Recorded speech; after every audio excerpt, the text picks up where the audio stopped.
You can either make this easy or we can make it hard. What's it gonna be?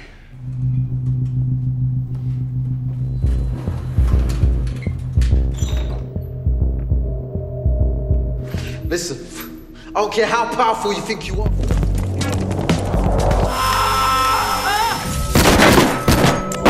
Mom? Mom?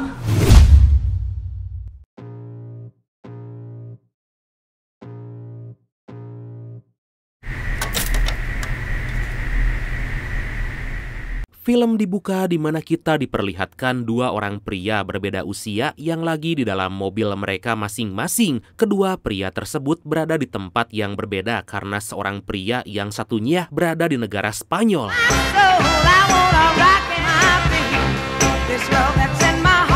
Pria tersebut bernama Richie Archer. Dia adalah seorang pria paruh baya yang semasa mudanya dulu menjadi salah satu anggota mafia atau gangster kejam yang terkenal di Eropa. Saat ini Richie terlihat lagi menikmati masa tuanya yang sukses di negara asalnya, yaitu Spanyol. Sesekali dia juga pergi untuk melatih kemampuan menggunakan senjatanya, kemampuan membobol berangkas, dan terkadang pergi untuk makan siang di restoran mewah dengan seorang ani-ani.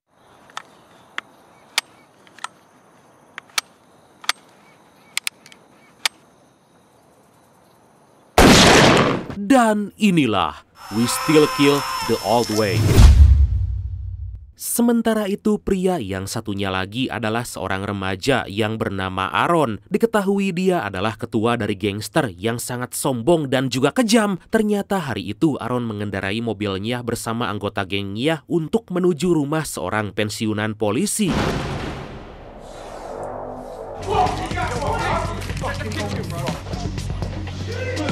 Mereka berniat mencuri uang dan merusak rumah tersebut. Tapi di tengah aksi mereka ada satu remaja yang bernama Dean yang terlihat gak menyukai perbuatan teman-temannya. Sesaat kemudian aktivitas merusak mereka itu dipergoki oleh seorang wanita yang lagi membawa bayi. Aaron dan anak buahnya pun sontak mengancam wanita itu dengan akan melemparkan bayinya dari ketinggian jika wanita itu mengadu atau melaporkan perbuatan mereka. Answer my fucking question, my face, if you see me again. Di sisi lain, setelah tiba di restoran yang dituju, wanita yang di hadapannya itu meminta Richie agar menghubungi saudara laki-lakinya yang bernama Charlie. Karena hari itu Charlie berencana melakukan penerbangan untuk pulang ke Spanyol dan berkumpul dengan Richie. Well, since I'm your client, I rather thought you was buying me dinner. Give him a call. Make sure he's sober enough to get on the plane. Ternyata Charlie yang dihubungi oleh Richie lagi berkumpul dengan teman-teman sebayanya yang salah satunya adalah seorang wanita bernama Lizzie Davis. Charlie! Hey, Richie! So, you was just passing by the pub, were you? It's changed now. There's no longer a pub. It's a fucking up. Charlie mendapat nasihat dari Richie agar segera istirahat agar gak ketinggalan pesawat. Setelah mengakhiri teleponnya, Charlie memberitahukan kepada Lizzie dan teman yang lain bahwa dia akan pulang ke Spanyol dan akan bertemu dengan adiknya yaitu Richie. Tanpa diduga perkataan itu membuat Lizzie kembali mengingat masa-masa mudanya yang sangat menyukai Richie. Mengetahui hal itu sebelum pergi, Charlie memberikan nomor telepon Richie pada Lizzie. Okay, that's fine. Do you know, I think, Well, I'll give you a couple of lessons.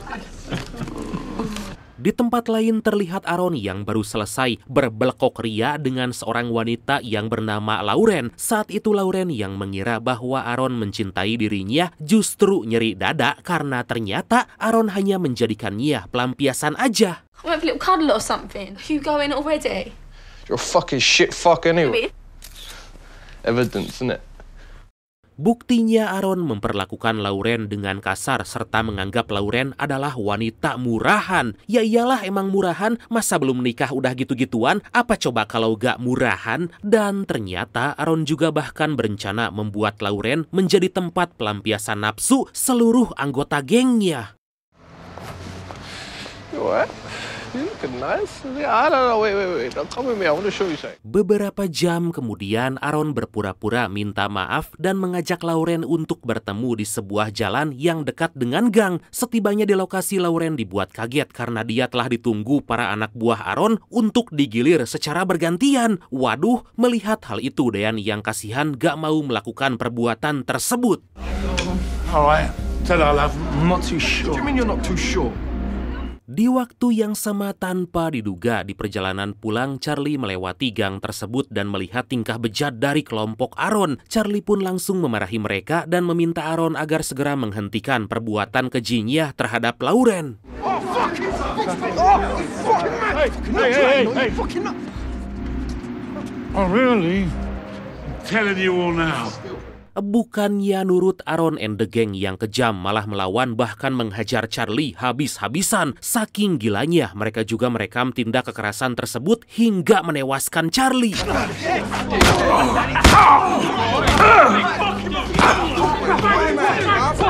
You want a one-on-one, yeah? Yeah! What the fuck? You fucking cut! What?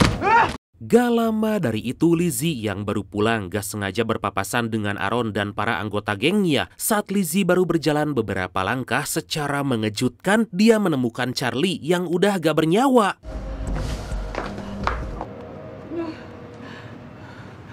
Lizzie pun langsung melaporkan kejadian tersebut dan dibawa ke sebuah ruangan untuk di BAP oleh 2 orang detektif. Salah satu detektif wanita di situ bernama Taylor gak mengetahui siapa Charlie yang sebenarnya.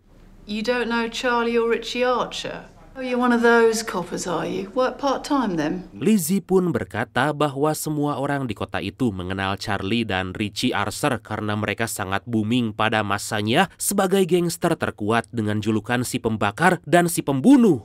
I mean, they're trying to destroy us, aren't they? Our community, our way of life, and... You were saying Charlie Archer was murdered, and it seemed you about to suggest... Lizzie yang kini menjadi saksi juga meminta kepolisian agar menangkap pelaku yang dia yakini adalah kelompok Aaron, karena kelompok itu juga udah sangat meresahkan para warga di sekitarnya.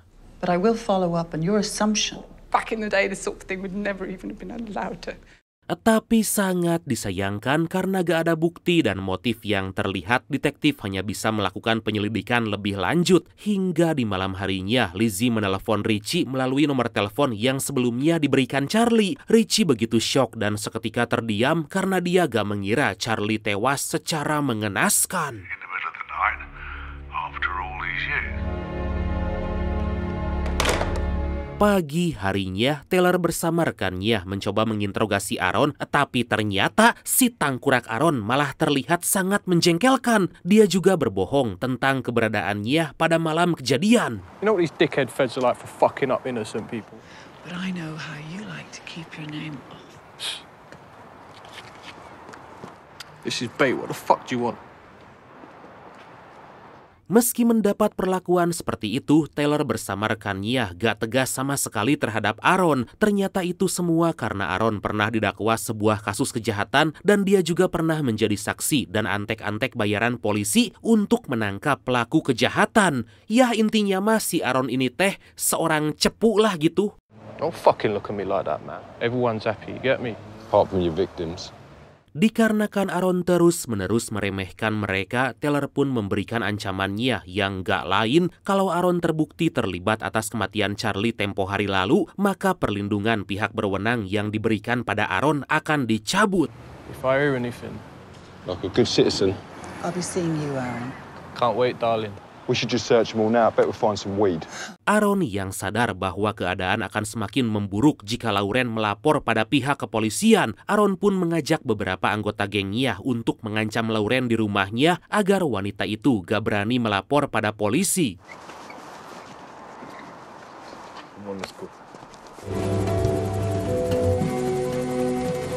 Di sisi lain, terlihat Richie kini lagi melakukan perjalanan menggunakan sebuah helikopter dari Spanyol menuju Inggris. Setibanya di Inggris, Richie disambut oleh rekannya yang bernama Roy. Good to see you too, mate. I'm sorry. Setelah menyampaikan bela sungkawa pada Richie, mereka berdua segera menuju sebuah gang tempat Charlie ditemukan tewas. Setibanya mereka di gang itu, ada seorang polisi yang menjaganya dan melarang mereka berdua untuk masuk. Tapi ternyata kedua legend ini gak menghiraukannya. It's open now, isn't it? And next time, have more conviction about. Ternyata di sana ada Taylor bersama rekannya yang lagi menyelidiki tempat kejadian perkara yang menewaskan Charlie. Richie yang belum mendapat informasi bertanya tentang kelanjutan penyelidikan para detektif yang dirasa terlalu lama dan belum membuahkan hasil. Inspector Taylor, this is my investigation. Mendengar hal tersebut, Taylor yang tahu riwayat kekejaman Richie dan gengnya pada masa lalu meminta Richie agar gak ikut campur dalam penyelidikan dan menyerahkan semuanya pada pihak kepolisian. Mr. Archer. Oh, good. At least you got some detective skills. Doing something to find out who killed my brother. The old Turner wouldn't want to meet him down a dark alley. I will have you picked up and put inside. Beberapa waktu kemudian di rumah Lauren, terlihat Dean tiba-tiba datang untuk memberitahukan Lauren agar jangan melapor pada polisi karena jika itu terjadi maka Aaron dan gengnya akan membunuhnya. Gak lama dari itu secara mengejutkan si tangkurak Aaron dan gengnya tiba di rumah Lauren. I know you're in now. Lauren! Melalui celah pintu, Aaron melontarkan kata-kata pedas yang menghina Lauren. Bahkan dia juga mengintimidasi Lauren dengan akan membakarnya hidup-hidup. Dan gak hanya itu aja, Aaron juga meminta Lauren agar gak mengadukannya pada ibunya. So if you don't keep your dirty little mouth shut, I'll burn this fucking house down while you... Di sisi lain, Lizzie yang dihampiri Richie langsung menjelaskan betapa kejamnya kelompok Aaron yang terkenal dengan berbagai aksi kejahatan. Sampai-sampai Lizzie mengutarakan keinginannya akan masa-masa aman mereka sebagai masyarakat saat geng yang dipimpin Richie berkuasa puluhan tahun lalu.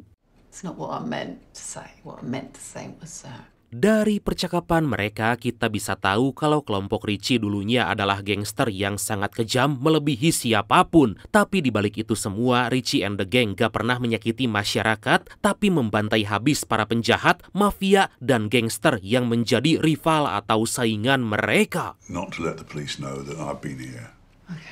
Khawatir kalau para polisi tahu kalau Richie lagi menyelidiki kasus kematian saudaranya, Richie minta Lizzie agar merahasiakan pertemuan itu karena Richie akan menangani kasus pembunuhan Charlie dengan caranya sendiri. Malam harinya, keponakan Lizzie gak sengaja mendapat rekaman tentang kejadian penganiayaan yang menewaskan Charlie, dan dia pun langsung menunjukkan rekaman video tersebut pada Richie. Dalam video itu, Richie mendapati alasan Charlie melawan mereka adalah karena ingin menolong Lauren. I looked at some of the other videos this user posted and I found this. If you could just get me those scream doodads, those faces, if you could... Berdasarkan informasi dari Lizzie tentang di mana tempat Lauren bekerja, Richie pun segera pergi menemui Lauren yang terlihat takut dan gak mau berbicara. Tapi setelah tahu bahwa Richie adalah adik dari pria yang tewas karena telah melindunginya, akhirnya neneng Lauren mau memberi informasi dan memberi nama salah satu anak buah Aaron, yaitu Mes. Tanpa sepengetahuan Lauren dan Richie, ternyata ada seorang wanita anggota geng Aaron yang melihat pertemuan mereka dari kejauhan. I was just trying to fit in. Nothing happens without him saying so. He's the ringleader. But you're not gonna... Not a word to him. And you should get back to work.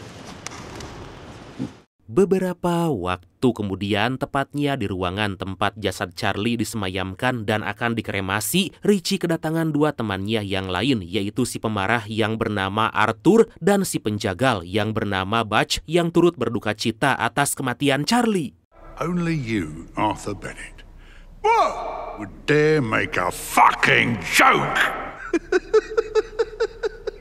Atas semua kejadian yang menimpa Charlie, mereka pun berencana akan mencari dan menghabisi pelaku yang membuat Charlie tewas. Tapi di sana rekan-rekan Richie yang menyadari kondisi medis Richie yang suka mengulang-ulang gerakan sedikit merasa khawatir. It's for Charlie. We are going to war. Di hadapan kelompoknya, Richie menginginkan penyiksaan yang lebih kejam. Dia juga menyadari bahwa lawan mereka adalah segerombolan remaja ecek-ecek. Dia pun meminta rekannya yang udah gak muda lagi itu untuk lebih cerdik dan segera menyusun strategi.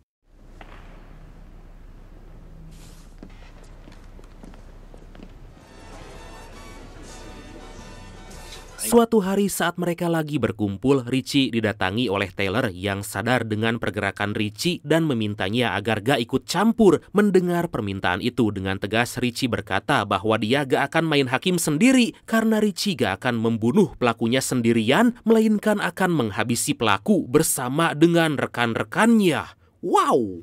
I'm not a vigilante. I respect your family matters and I am sorry for you. I am not a vigilante.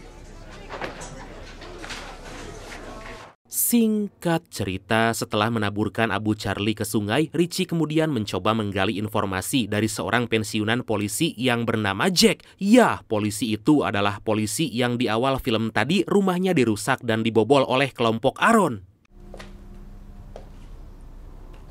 Heard about Charlie. I don't like what you've done with the place, Jack.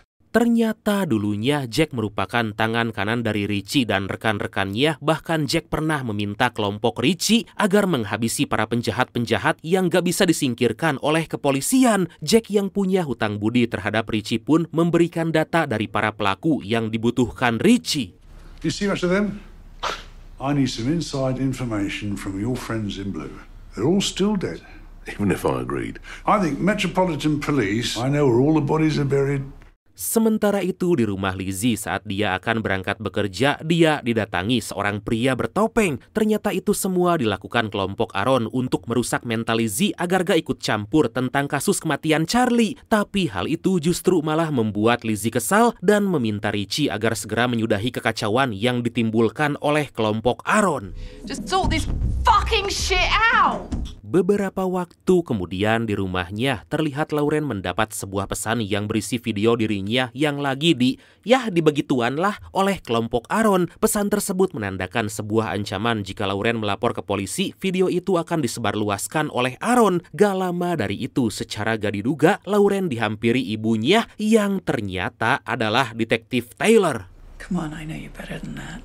No, Mum. I'm not ill.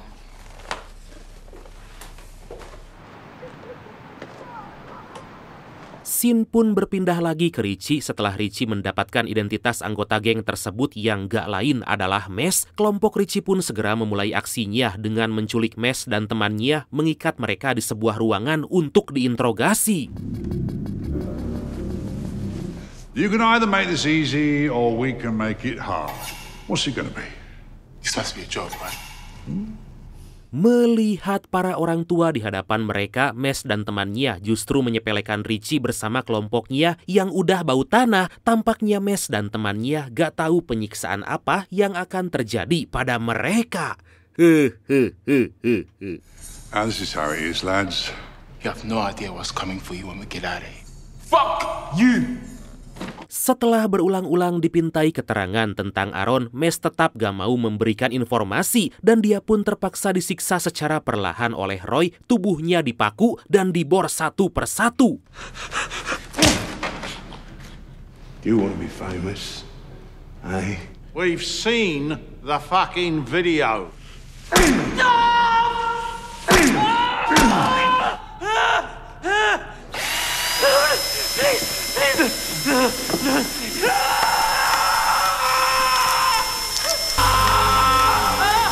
Takut dengan tingkah mereka, pria yang satu lagi berusaha menipu Richie dengan berjanji akan membawa Aaron ke hadapan mereka. Sesaat kemudian tiba-tiba pria itu dapat melepaskan diri dari ikatannya dan berniat untuk melawan kelompok Richie. Tapi tiba-tiba ya, sesuai kebiasaan, jasad mereka pasti akan dimutilasi dan dibakar oleh Butch untuk menghilangkan jejak kriminal. Di sana Richie dan kelompoknya masih bisa tertawa setelah menghabisi 2 anak buah Aaron. How's our veteran killer, eh? Oh. Di tempat lain, Aaron yang gak mendapat kabar dari Mes dan temannya mulai mengutus seluruh anggotanya agar mencari mereka ke penjuru kota. Tanpa dia sadari, Dean yang diam-diam lagi berkencan dengan Lauren dihubungi oleh Aaron agar segera mencari Mes dan temannya. I don't give a fuck what you got to say, bro. Look, I just want to shift some weed. No! Di waktu yang sama, terlihat Richie lagi membaca informasi tentang anggota geng Aaron yang dia dapat dari Lizzie. Saat Richie akan pergi, Lizzie yang tampaknya menyukai Richie mendadak murung, tapi kemurungan Lizzie berubah saat Richie mengajaknya berkencan dan menggunakan sebuah gaun merah. Stunning.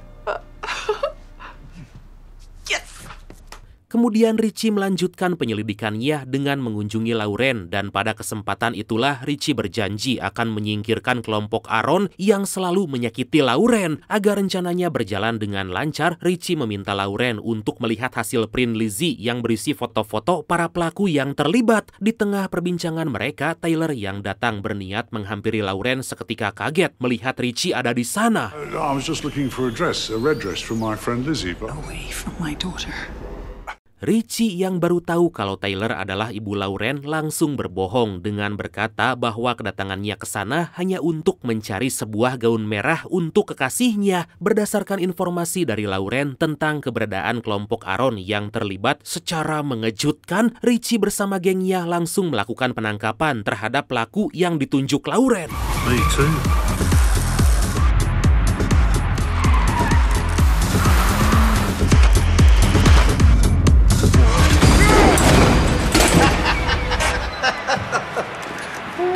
Mereka pun menggantung pria itu dan menyiksanya agar memberikan informasi tentang Aaron. Tapi lagi dan lagi dia malah menyepelekan Richie and the Gang yang terkenal sangat ganas di masanya.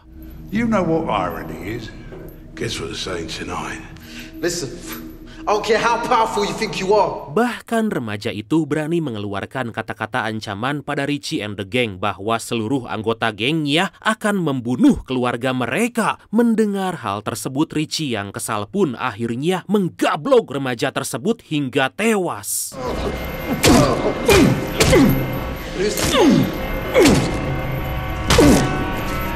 Dikarenakan Richie mengalami emosi yang berlebihan hingga kehilangan kesadaran akibat ulah pemuda Baragajul itu, Mamang Richie terpaksa harus menjalani sebuah perawatan di rumah sakit karena serangan jantung.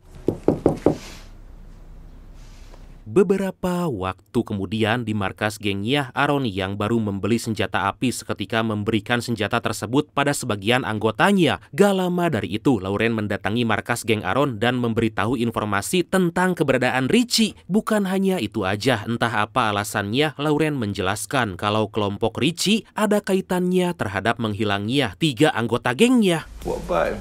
He's in hospital. I heard my mum talking about it. It's the truth, I swear. What the fuck you telling me for? Mendengar informasi itu, Aaron bersama gengnya langsung menuju rumah sakit tempat Richie dirawat bersama Lauren. Berbekal senjata api dan topeng penutup wajah, mereka mengendap-endap dan berpencar ke seluruh ruangan di rumah sakit.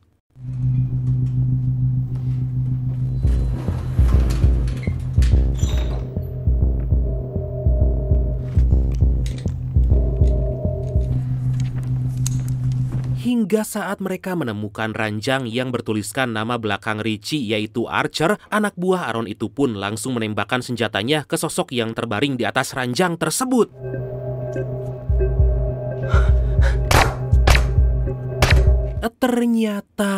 Ternyata itu hanyalah guling dan bantal karena Richie tiba-tiba muncul dan menodongkan senjatanya. Dari sini kita bisa tahu kalau semua yang dilakukan Lauren merupakan sebuah rencana dari kelompok Richie. Aksi baku tembak di antara mereka pun gak terhindarkan lagi, dan saat ada sebuah kesempatan, Lauren segera menelepon ibunya.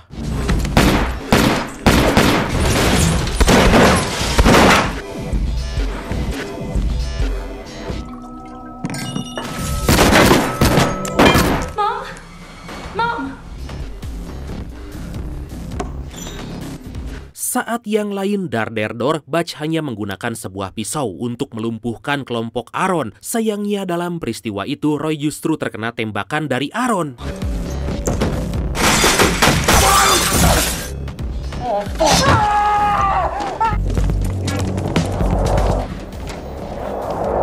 Still hear an occasional gunfire. Bravo team, sit rep. Stand by.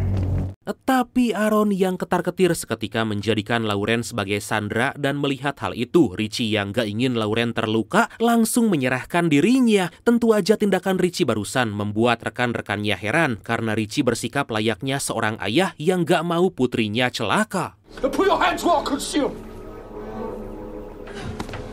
I fucking told you, didn't I, old man? Di tengah ketegangan tanpa diduga, Dean tiba-tiba menghalangi Aaron dan membuat pistol yang dipegang Aaron terjatuh. Dan kesempatan itu segera digunakan Richie untuk mengambil senjata Aaron yang terjatuh. Tapi karena penyakitnya yang suka mengulang-ulang gerakan, senjata tersebut justru dia lemparkan dan menggantinya dengan pukulan keras yang tepat mendarat pas di bebenguk si Aaron. Aaron yang terjatuh berhasil meraih senjatanya kembali dan langsung mengarahkan senjatanya pada Richie. Beruntung senjata itu kosong karena peluru dalam senjata itu sebelumnya udah dikeluarkan oleh Richie. Gak lama kemudian para polisi mulai berdatangan dan langsung menembak Aaron karena terlihat membawa senjata. Setelah kejadian itu, Tyler mengucapkan rasa terima kasihnya karena Richie and the gang telah menyelamatkan putrinya.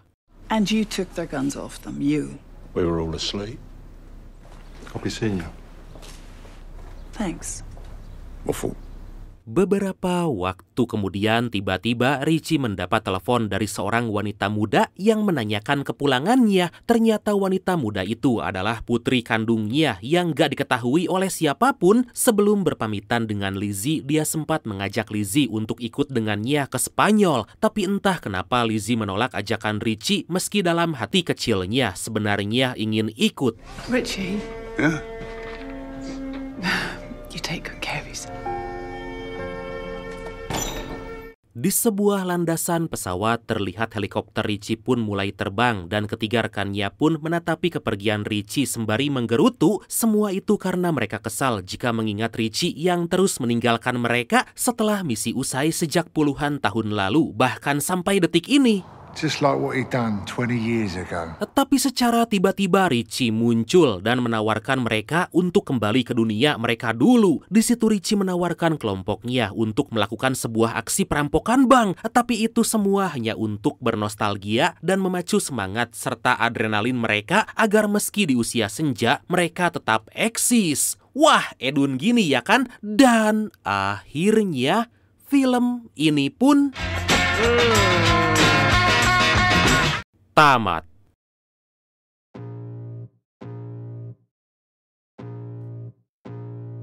Wah, definisi makin tua makin jadi. Wah, keren banget sih asli mereka. Oke, selanjutnya seperti biasa kita tisam. Apa? Titip salam. Dan tisam yang pertama datang dari Abdul Hakim. Tisamin buat barudak BSL, barudak Sisilewi Budur, Ciamis, Jawa Barat.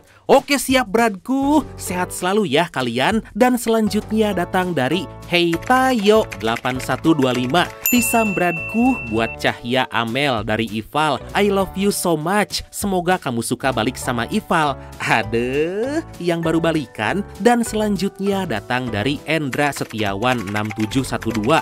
Tisam bradku buat yang lagi ulangan. Semoga nilainya di atas KKM ya. Amin. Semangat ya yang lagi ulangan. Awas jangan nyontek, oke? Kemudian dari Nabila Putri. Tisam untuk semuanya bradku. Siap sama-sama bradku. Semoga kita selalu dalam keadaan sehat, lancar rezekinya, dan dilancarkan urusan kita ya. Amin. Oke bradku, makasih banyak ya udah nonton sampai akhir. Seperti biasa, mohon maaf karena masih banyak kekurangan. Semoga kalian dan keluarga sehat selalu. Salam sukses, salam santuy, dan see you next time. Bye-bye.